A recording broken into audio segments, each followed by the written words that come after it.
Gaslighting on the global stage, how China marginalizes Taiwan. Commentary. At the entrance, the first friction came quietly. Her passport, perfectly valid in the world she actually lives in, became a problem in the world she was trying to enter. Not because it was forged. Not because it had expired. Because the system at the desk didn't recognize the legitimacy of the identity printed on the cover. So she did what people do when a gatekeeper says no, she tried to explain. She offered additional documents. She asked who she could speak with.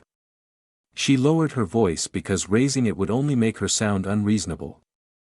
She watched the line behind her grow, felt the heat of other people's impatience, and understood the real lesson.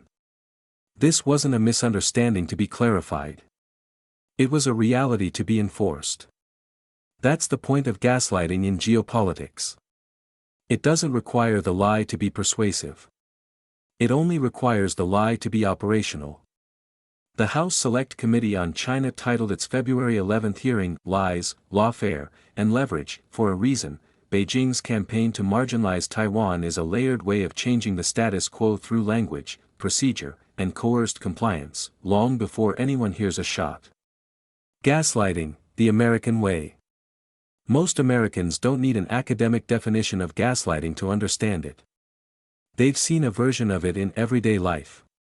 It's the landlord who insists the leak you keep reporting is just humidity, even as the ceiling stains spread. It's the company that loses your paperwork and then tells you that you never submitted it, forcing you to prove your own memory. It's customer service reading from a script that denies what you can plainly see on the screen, and then treating your insistence on reality as the problem. The power move is always the same. First, they state a premise that isn't true. Then they repeat it until it sounds like the only respectable thing to say. Then they redesign the rules so that everyone around you has incentives to act as if it were true. Finally, they punish anyone who refuses to play along, not always with dramatic retaliation, but with friction, delays, exclusions, technicalities, and process. Applied to Taiwan, gaslighting isn't primarily about convincing the world that the island's democracy is illegitimate. Beijing wants the world to behave as if Taiwan's legitimacy is a taboo. It's about training institutions to treat Taiwan's presence as a disruption and Beijing's demands as routine. The best example is one that sounds boring until you notice what it does in practice: United Nations General Assembly Resolution 2758. The script, the UN already decided. Beijing increasingly treats UNGA Resolution 2758 as a global terms of service.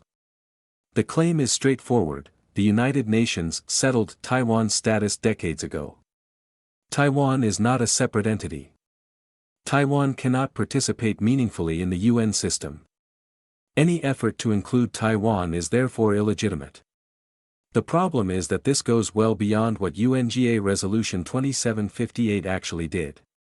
The resolution addressed representation, recognizing the representatives of the People's Republic of China as the lawful representatives of China at the United Nations and expelling the representatives of Chiang Kai-shek.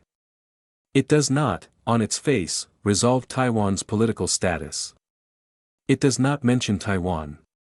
Yet Beijing's campaign aims to make the world treat its preferred interpretation as binding and to convert institutional habit into political fact.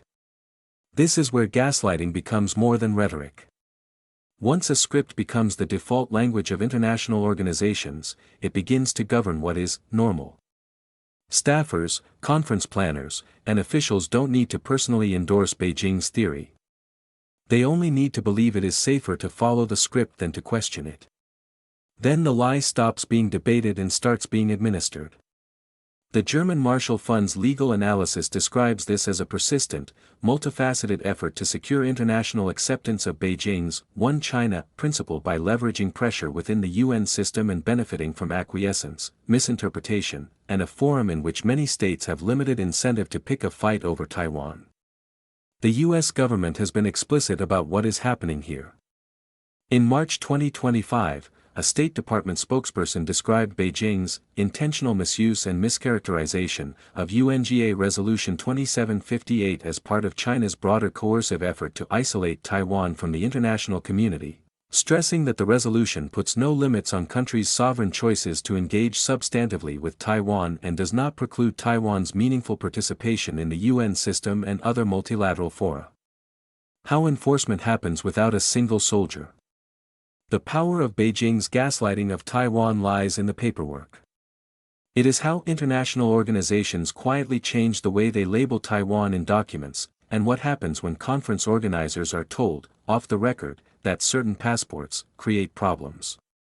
Watch what happens when Taiwan is required to apply under a Chinese designation for participation, or when a Taiwanese expert is told they can attend only as a private citizen while officials from authoritarian states attend under flags and titles.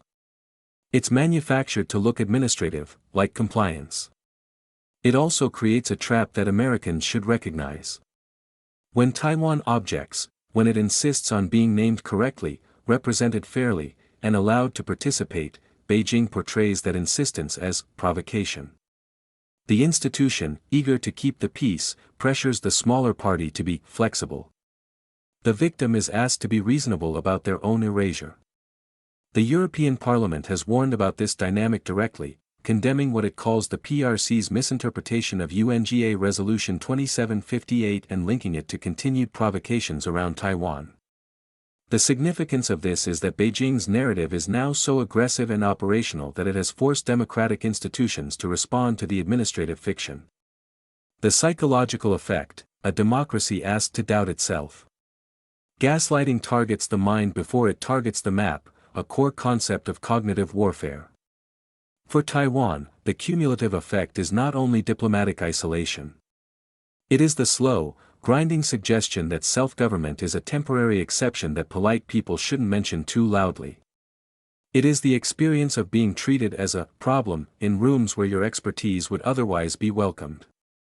Gaslighting teaches allies to treat engagement with Taiwan as a risk management exercise rather than a matter of democratic principle.